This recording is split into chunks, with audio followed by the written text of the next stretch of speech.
Back with another Campfire Conversations, this time on a different location, and we're not actually going to reveal where we're at, but with us, Kevin Doncaster, Warhawk PTSD Service Dogs.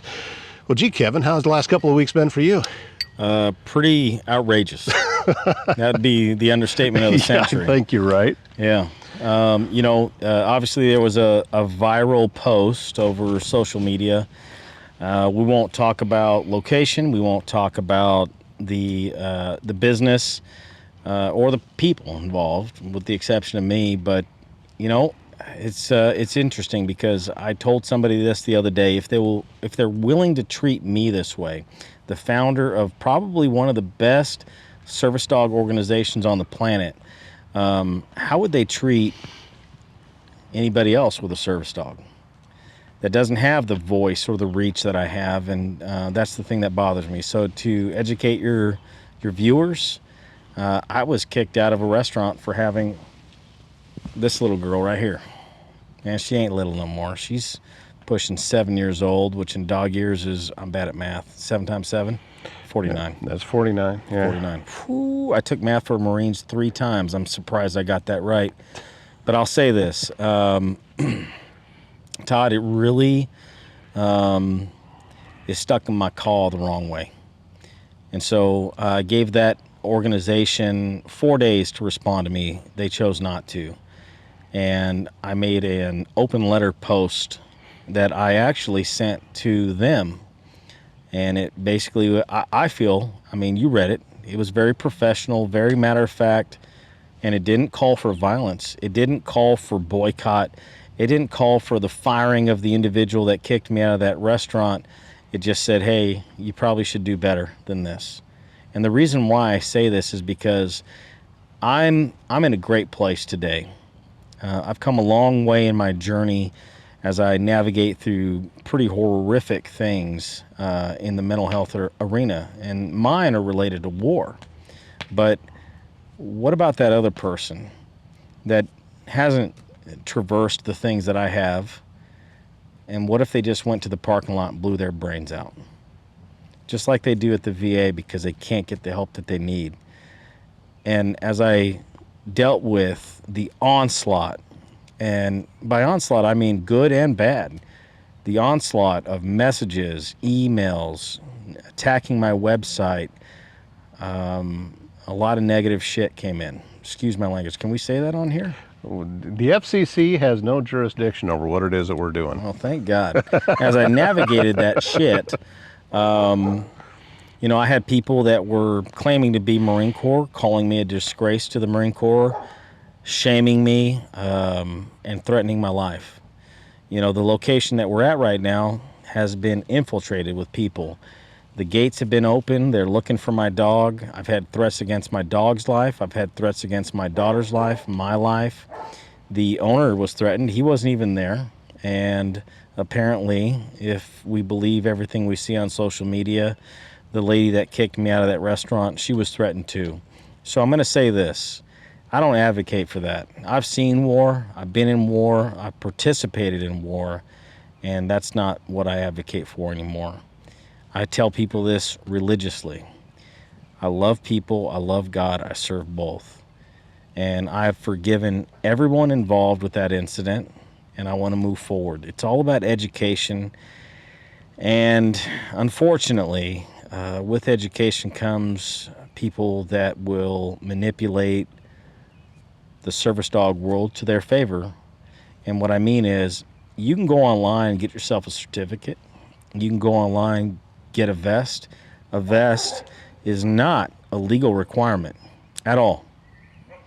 I don't have to vest my dog and show that she's a service dog. That's a fallacy. So people do that and they take advantage and they make people like me look bad. And every recipient that I've ever given look bad, and that sucks. Well, I will say this about it, that the internet has a lot of positive things about it, and you can get a lot of great information on it, but it also has the ability to take a large group of people down to the lowest common denominator. Yeah. And people stop looking at things logically. Something that I have never seen on the internet ever is a comment that says, wow, I never looked at it that way. I see your point. Never seen that a single time. No. Because that's not what people do. And because you're not getting direct feedback from somebody, they think that there's no repercussions from it. And most of the time, virtually all the time, there's not. So it's rough. It's a rough place. It's like, it's the old Wild West. It really is. I grew up in a time, and I'm pretty sure you did too. I'm not going to date you I appreciate by any means. that, because I don't know that this wasn't a spider web that I walked through. This is actual gray hair. Well, I grew up in a time where if you said something, you better be willing and able to back it. You might get smacked in the mouth. Yeah. That doesn't exist today. And I think that today's generations, I'm Gen X, today's generations, they don't know what a good, healthy ass beating looks like. If they did, they might be more cautious about what they say. Maybe. And it's funny because, I went on the air today and, off the air, the guy was like, so you got chased home? I said, yeah, I did. I was flashing his lights. He was tailgating me to the point where I thought he touched my bumper. And, I took him down a dirt road and I sped off, whipped my truck around, created a smoke screen with dust, and I popped my door open and I drew down, ready to go. He could have rammed me. He could have done whatever he wanted to, but I was going to pop rounds if I had to. At the end of the day, if you make me choose between me and you, it's going to be you. And the thing that he said is, so you've been in combat for 7 years out of your 14 years. I said, yeah. He goes, I can't think of a reason why I'd ever want to mess with you. And that's not what it's about. The other challenge that I have is that when people decide to take a side, they're no longer willing to receive information from a wisdom standpoint. I grew up at a time when it didn't matter if you were left or right. And just so that the public knows, I'm independent. But I'm down the middle. I want to be willing to choose either side based on what they're about. The problem that we have today, it's either extreme left or extreme right, and then there's just nothing but noise in between. But when I grew up, it was, we might have this slight divide, but we were still willing to respect one another, and that doesn't exist today, along with what I said earlier. The way I always looked at it when I was growing up, and I can't believe I'm talking about politics here, but you got the right side and you got the left side, and it seemed that there was a lot of differences going on there, but there was also a lot of compromise that was happening behind closed doors. No doubt. And it seemed like they're pulling like this. And society kind of just sat in the middle of that while these guys were talking about different things, and then they found common ground in order to get things done. You look at back when Reagan was president, he nominated liberal judges that went on to the Supreme Court. That's right. Because he knew that needed to be a balance. And we don't have that anymore. No, we don't. Everybody thinks that, as an example, and again, we're going to get off of this because you get me on a soapbox, I won't come off of it, but with politics, it's no longer about who is best for the country. It's about what team is that person playing for. That's right. And it's the same. I have had more intelligent conversations arguing college football than I have about politics. That says something. Because it's about wearing a uniform. It's not about who the person is or what it is that they're doing. And anyway, that's neither here nor there. No, you touched on a great point. And so now we come to the point of what's a real service dog? What should a business do? What should they not do? And I'm going to say something that's going to err on the side of caution and respect for the establishments. This is Lacey. She's an Australian Shepherd. She sheds twice a year, 6 months in the fall, 6 months in the summer. I'm currently covered in some of her there hair you go. because she's been, yeah. And somebody might be sensitive to that. And if I was in a restaurant and I couldn't get her to calm down or stay down, that hair is going to end up in somebody's food. So, we got to be respectful as professional handlers, just as much as they need to respect the fact that I need my dog when I'm in public. And so where's that balance? It comes from mutual respect. And on that day, there was none. There was zero. And so with that, I gave the business an opportunity to respond to me in an appropriate manner. They chose not to. When they chose to respond to me, it wasn't from the owner. It was from their director of operations, whoever that was. And the first words out of her mouth was, "The owner's a little too busy to talk to you right now." Well, I just wanted to educate him that he broke a federal law. And I'm not willing to go any further with this if he's willing to give me a call and we can negotiate, maybe educating your people a little bit. And so the minute that people felt threatened, all negotiations went out the door. And the people of the internet did what they do best. They chose a side. Yeah, and I made a comment on, there's a site that kind of covers the food industry in town, and it said the internet interneted. That's right. And I thought that I'll never forget when you called clever. me. You said, "Well, Kevin, good job. You broke the internet today." And, I can't honestly say that I've ever had a viral post before. Well, see, now let me stop you right there, because that's the thing, is that, and again, there's a lot of passion on both sides, and I do believe in supporting small businesses, and I understand where these people are coming from, but at the same time, it just went completely off the rails. It did. And there stopped being any logical thinking about any of it. Yep. And plus, I know you. I've known you for a few years. What you were doing was not about you.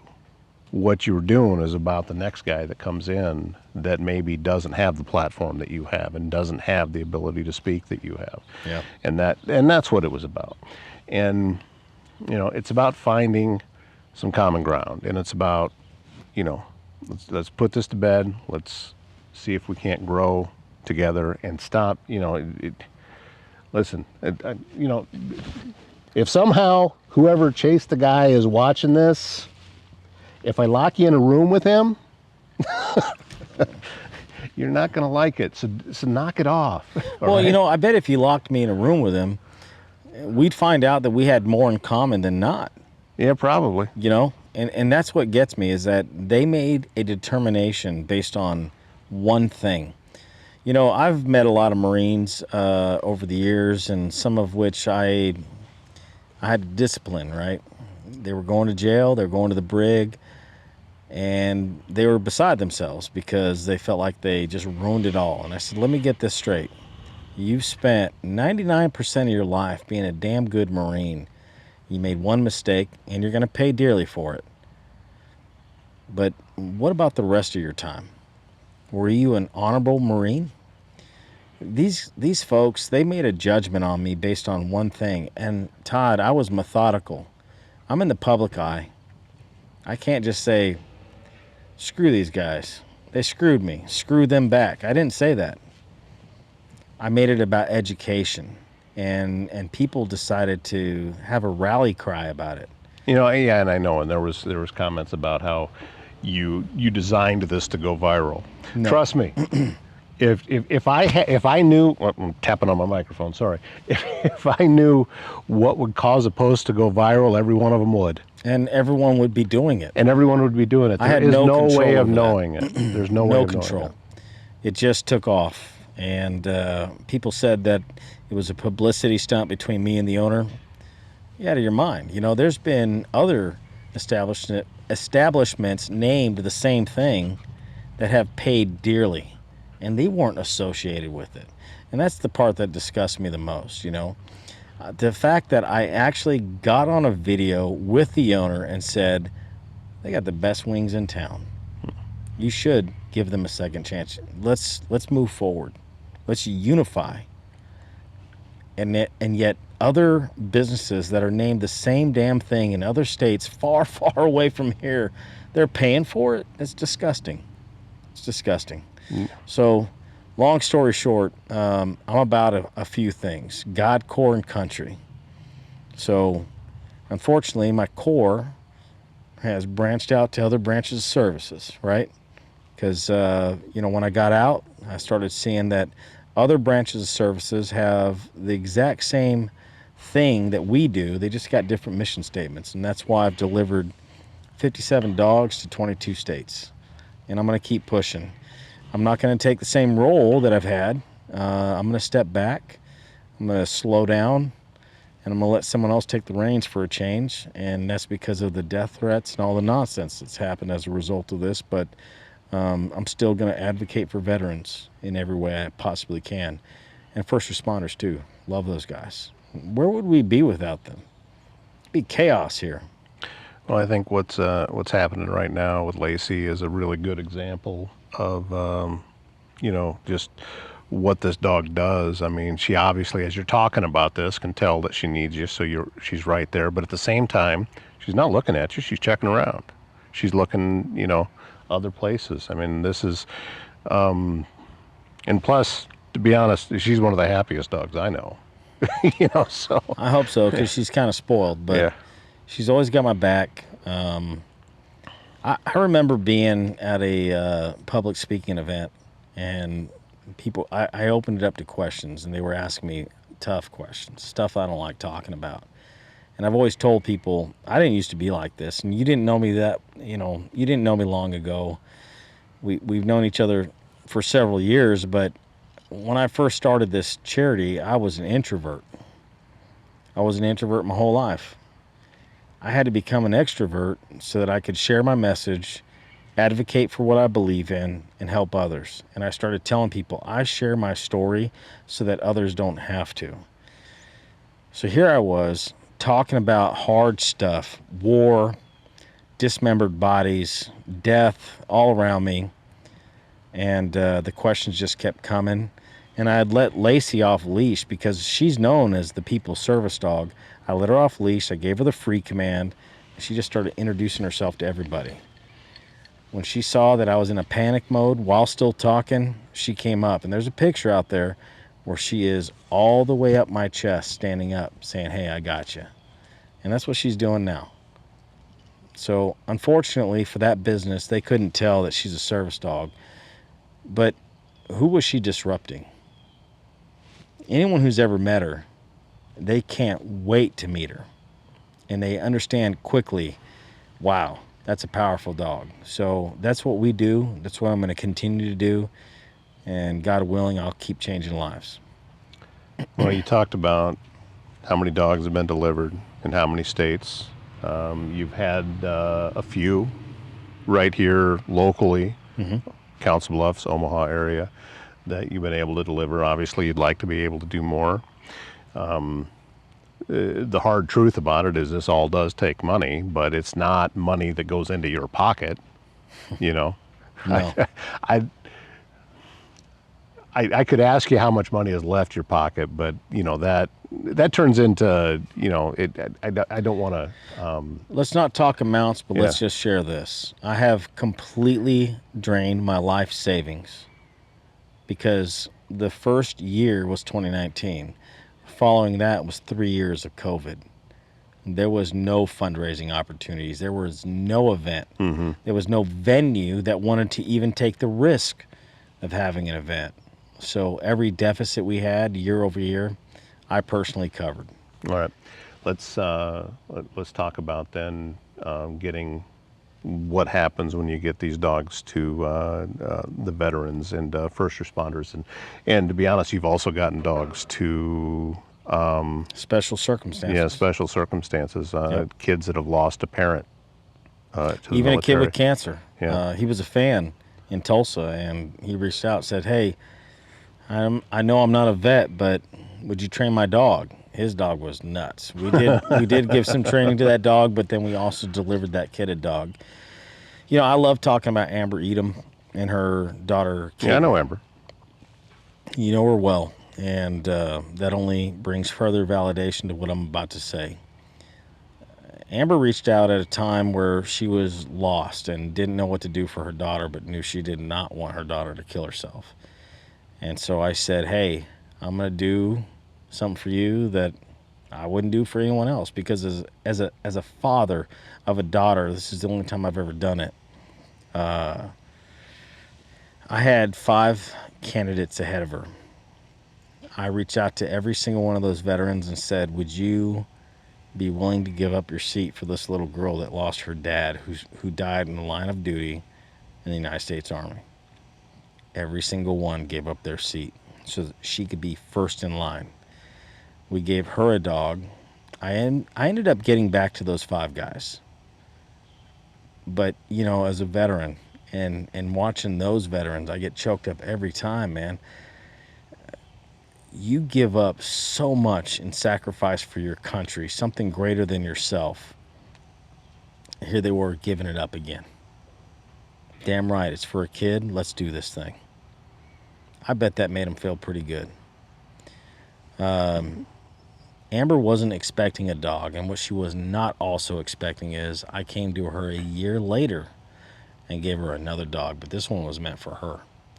I watched that woman keep her house together under the worst case scenario, insurmountable odds, and she kept her family together to the best of her ability. And so now this family is thriving. She has a charity called The Precious Legacy that pours into the children of the fallen. Look what that small thing did. It turned into something bigger than Warhawk as far as I'm concerned. And so you asked me a question, you know, what does it mean to the recipient? It means everything. It means that there are people in this country that care about their sacrifice, that know they're not getting the things that they need. And this is not a shit talk about the VA. The VA is under-resourced, understaffed, underfunded because we're too busy sending money to countries that don't give 2 shits about us.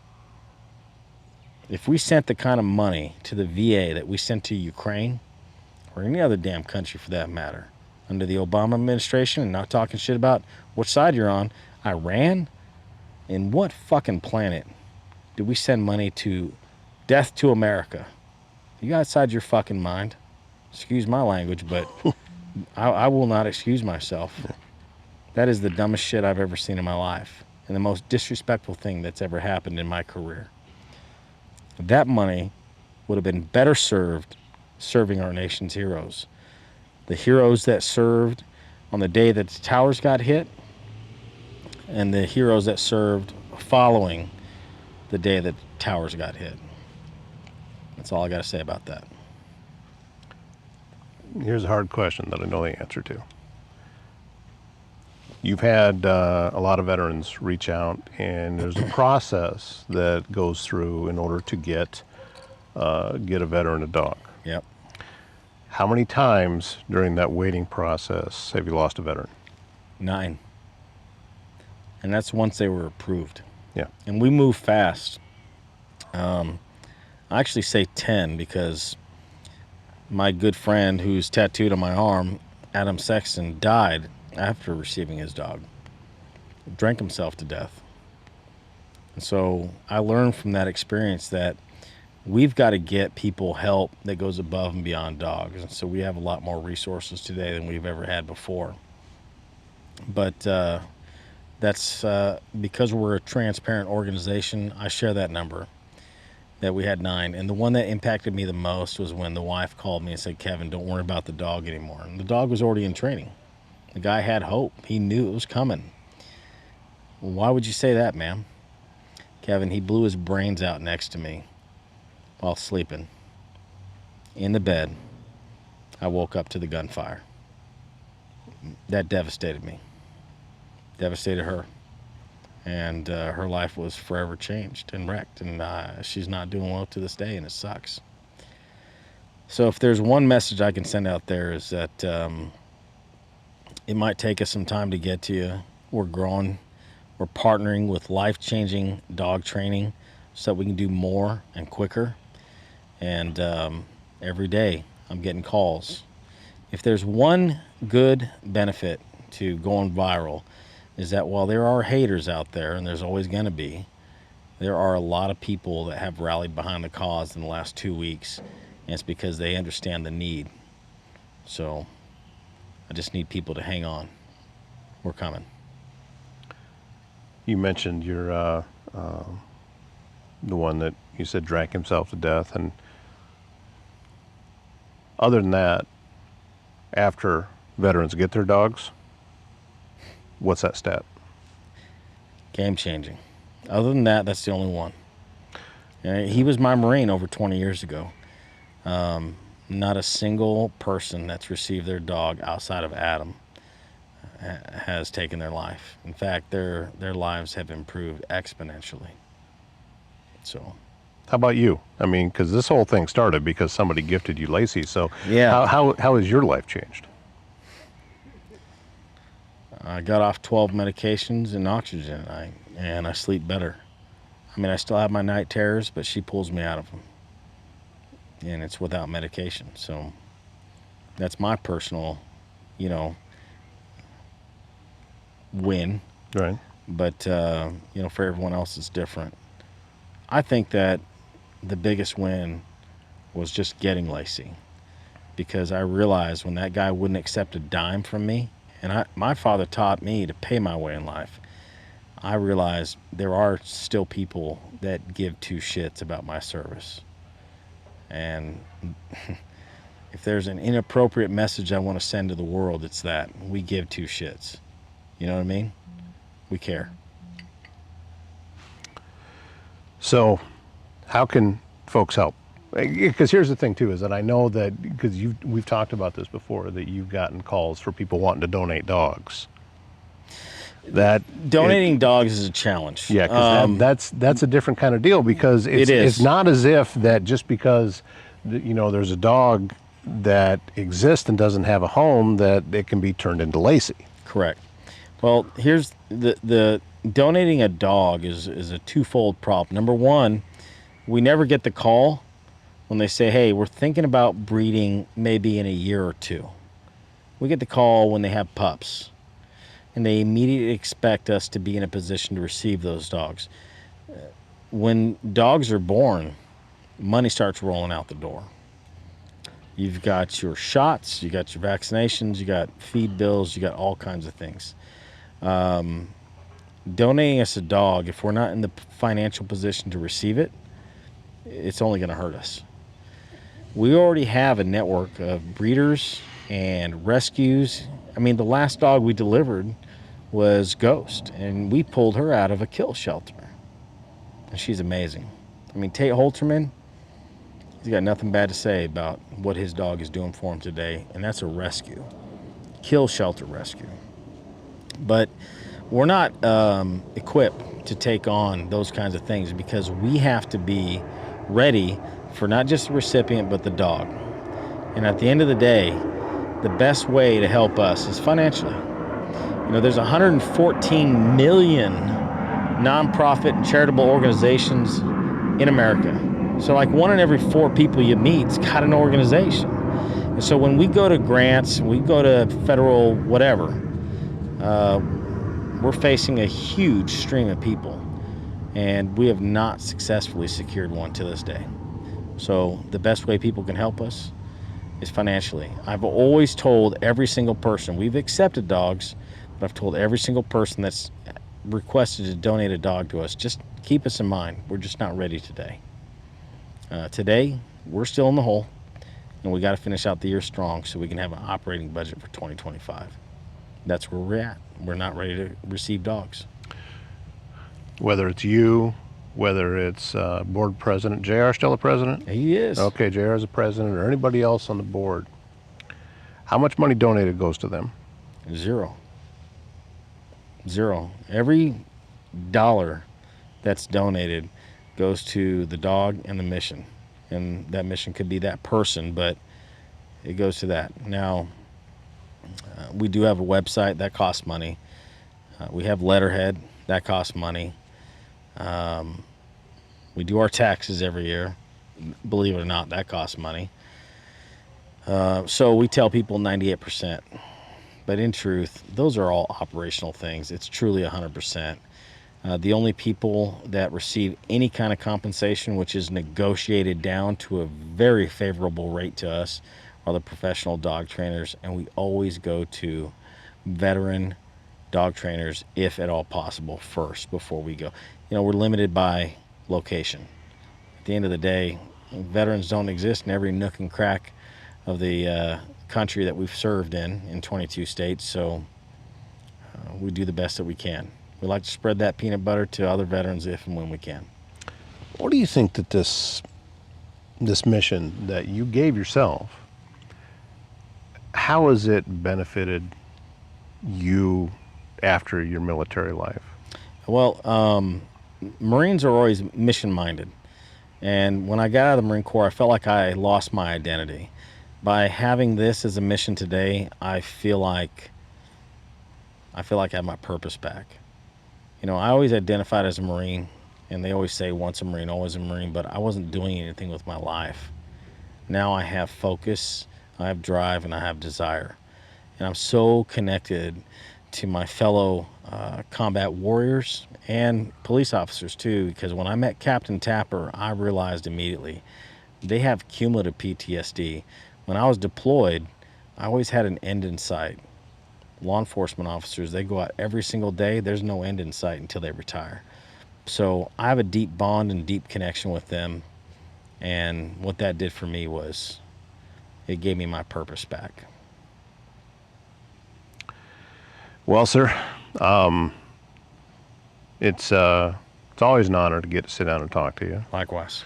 And I can tell a lot of times when I'm over here, Lacey's kind of bumping on me because she's sensing something about me, but not this time. And I think there's a reason for that. That she knows when you're talking about this is how she's given back to what she gets from you and your family here. And I know that there's still a whole lot more to be done. Recently had a fundraiser in Omaha. Chords for Canines, our annual event. Chords for Canines. Had some wonderful volunteers take part in that, and a lot of folks contributing and able to raise money to help with the cause to get some more dogs to more vets. No doubt. You know, Janelle Roker is a wonderful lady that spearheaded this thing 2 years ago. It's been successful 2 years in a row. There were volunteers that came out of the woodwork, too many to name personally, but man, I appreciate every last one of them. And the fact that Jimmy Weber has been there 2 years in a row, and then Brian Lidgett, guy that you and I both know. Yeah, I know Brian. Man, he rocked the house. And then him and Jimmy Weber closed it down in true fashion. People were inspired, and that's what we need. We need people to be inspired. And Jimmy Weber said it on KFAB. He said, you know, these days you really have to pay attention to where you're sending money when it's going to a charity, but this is a true and living, breathing thing. And he pointed to Lacey. And he just said, this is a legit organization. So that was very humbling and appreciative, because if there's one thing that I've always tried to be, it's the real deal. I want people to know that when they lean into my organization, they can count on me to do the right thing. And that goes for all 7 of us board members. We've worked really hard to make this thing a reality. And Chords for Canines is a beautiful event that we're going to have every single year. Well, I think always look for some type of moral out of any situation, and everything that's gone on for the last couple of weeks. And you get supporters on both sides going way too far. Yeah. And while I know you appreciate the passion, you also have to keep it under control. Sure. And it was kind of a rough couple of weeks, and I'll be honest with you, Kevin. I mean, it was seriously affecting me, and I wasn't directly involved with it. I wasn't commenting on it. I wasn't doing anything, because I knew that there's no way that there's anything that I'm going to say that's going to change anybody's mind. Because once somebody on the internet gets their mind made up about something, and it takes very little to get their mind made up, you're not changing it. No doubt. You're not changing it. And people think that it has to be about taking sides, and sometimes it's not about taking sides. Yeah. Sometimes it's just about, okay, what's the message here? And let's work together to see if we can't lift that message up. And that's all that it is. It doesn't have to be about either this or this. I have a little thing, and I've talked about this before, and you've seen it. I've got a little wire word hanging on my wall, and it sits right behind, on the wall behind in my studio. So anytime I'm recording in that studio, you can see it. It's the word "and," because life is not either or. Life is and that's what this is about. And in this particular case, a lot of folks forgot about that. I've had it in my own life that it's been forgotten about. But we all exist. We're all here. And when we stop caring about each other, things get really nasty because we think it has to be a fight, and there's no winning in internet fight. You know, at the end of the day, we are all different. That's the one thing that makes us the same. The sooner we can start accepting that, the sooner we can get to a place where we can move forward. Right now, people are demanding too much of one another. And it's all about, you know, I'm going to use this, and God forgive me. I'm a furry, and I demand the right to shit in a litter box at school. What the hell, man? That's the way we should close this sucker out. Shitting in a litter box. You want me to go get one real fast? I would just really give a demonstration? appreciate it if we didn't have to put that warning on the video.